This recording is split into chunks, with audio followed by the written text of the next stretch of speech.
absolute pleasure having you here with us for Nile TV. Can you tell us a bit about the idea of the Day to Combat Corruption? Why are we celebrating this today, and what are the UN goals for it?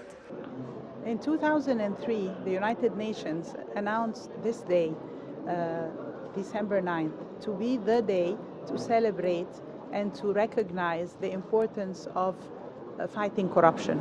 And it was announced by the UN in 2003 as the Anti-Corruption Day. On this day, countries all over the world celebrate by announcing that we are united against corruption, by speaking about the dangers and the impact of corruption, and by informing the public in general about the efforts of every government in the face of corruption. The President is adamant on fighting or combating corruption in Egypt. How do you see this work, and what should we expect in the next 5 years when it comes to anti-corruption? Let me tell you first about this year. 2021 is going to be the anti-corruption year for the UN and for the world. Why? Because the General Assembly, for the first time in history, is going to have a special session in June 2021 to discuss corruption.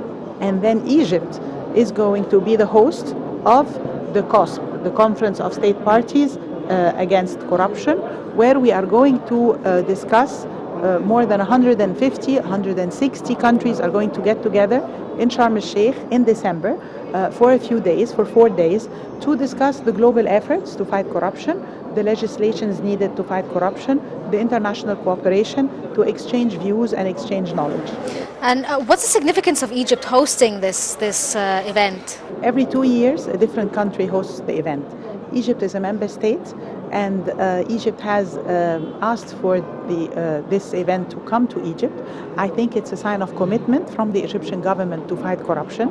I think Sharm el-Sheikh is going to be a perfect setting to bring the world together to the city of peace and to discuss the impact of corruption on development, on the Sustainable Development Goals, and to discuss with the rest of the world how are the countries going to work together for the people, with the people, to fight corruption. Because fighting corruption is not a state-only responsibility, but there is a role for the private sector, there is a role for non-governmental organizations, and there is a role for government. So I think it's very significant.